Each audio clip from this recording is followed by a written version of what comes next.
Welcome back to Real or Ruse, the podcast where we dive into the weirdest, wildest, and most unbelievable stories from history and decide whether they're real or just a ruse. I'm Alex. And I'm Trey.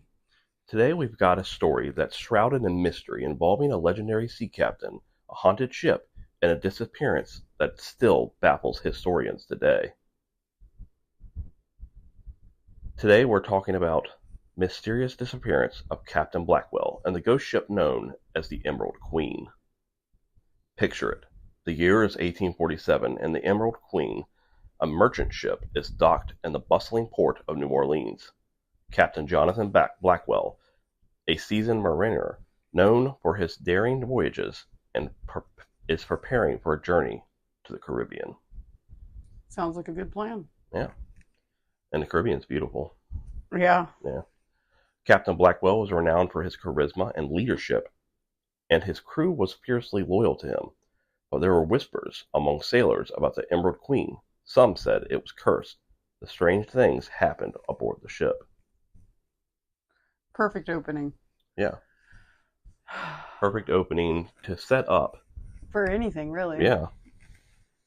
The voyage began uneventfully. The ship sailed smoothly through the Gulf of Mexico, but as they neared the Caribbean, things took a turn for the worse. The crew started experiencing strange occurrences, objects moving on their own, eerie sounds echoing through the night, an overwhelming sense of dread. Did they put that in the logbook? I don't know. I mean, yeah, it's Captain's log.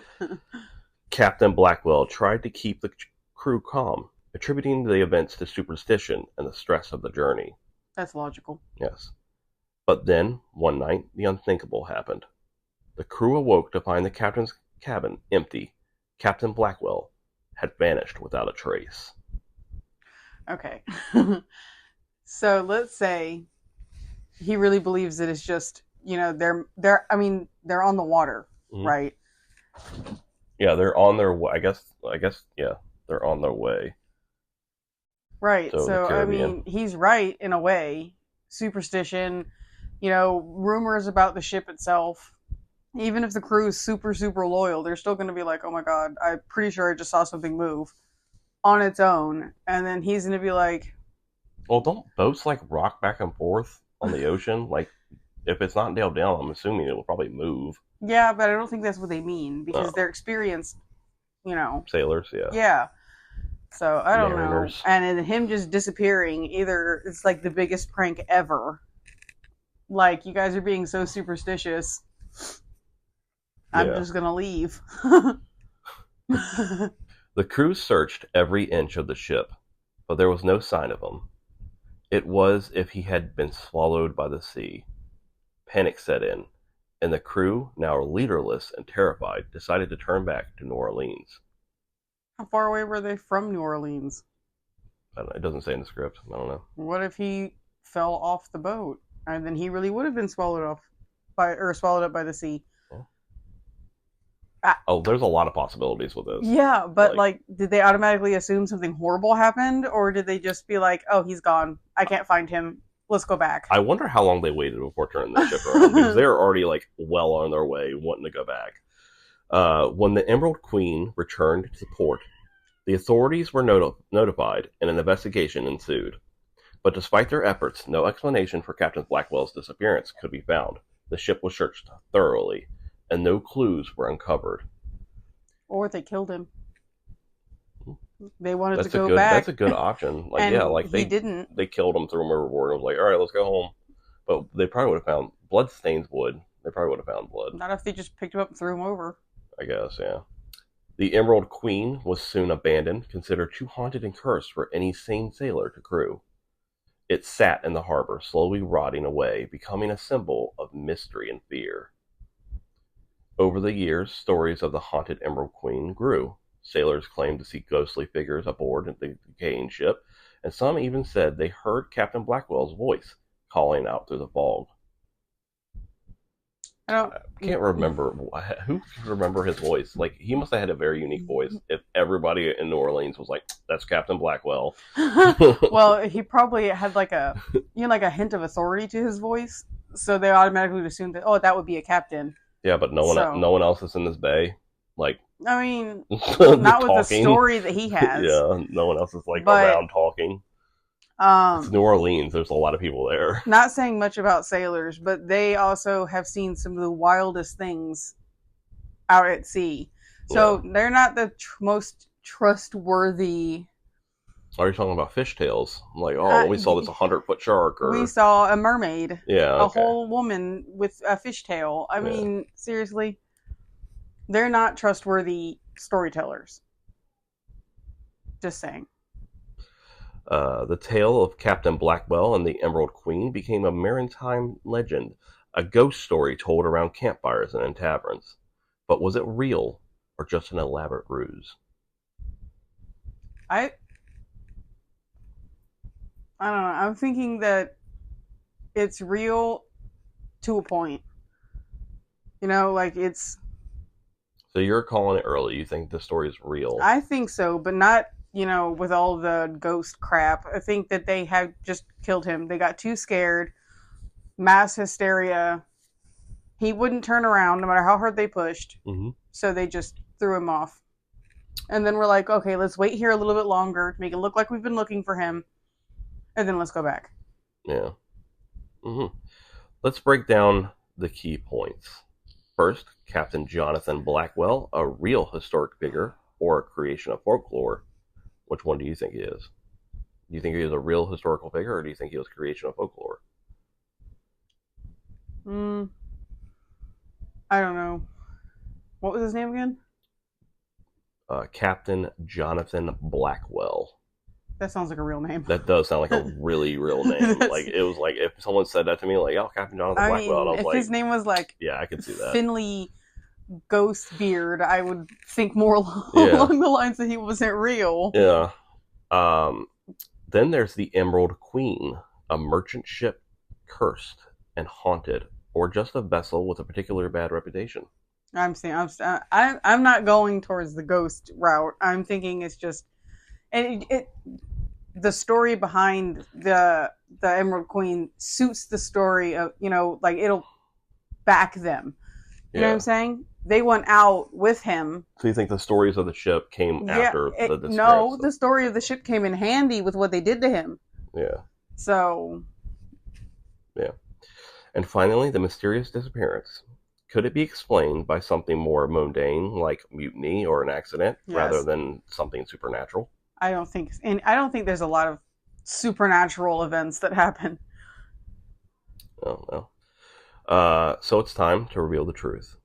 Okay. Is the story of Captain Blackwell and the Emerald Queen a real story, or is it just a cleverly crafted ruse? I'm still sticking with real. But real?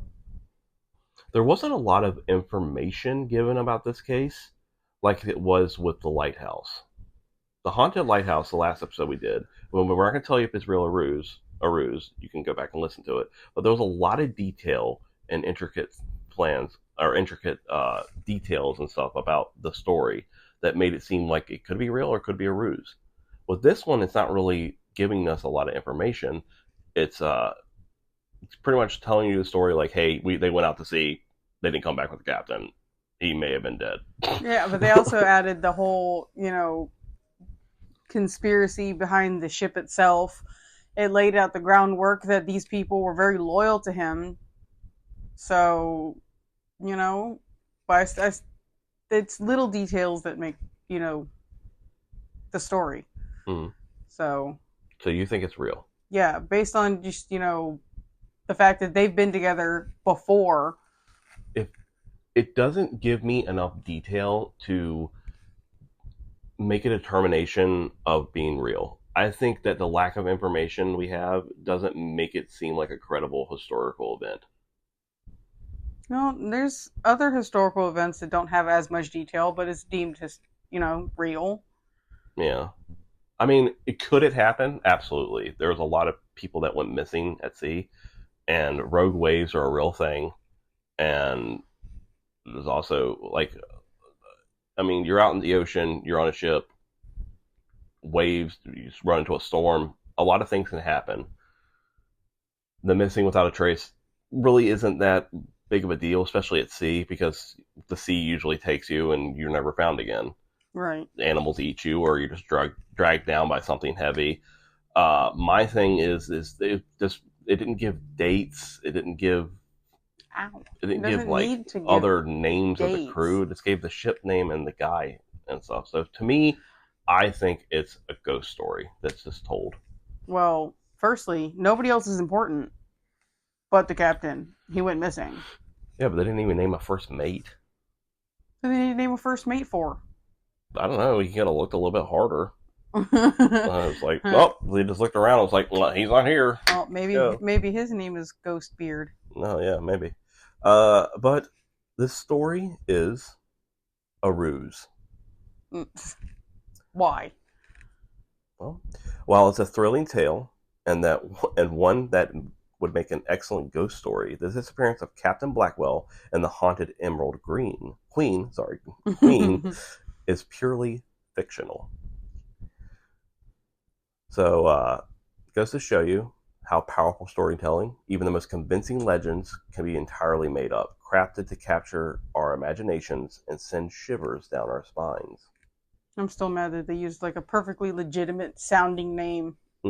Absolutely. You know, it gave some detail to make it sound like it was real, but it just didn't give enough detail. Yeah, but too much detail you can also tell, Yeah, it just didn't sprinkle the script writer for this, which, by the way, we don't read the script before at all. Someone else writes it for us. They deliver it to us. All we know is the title.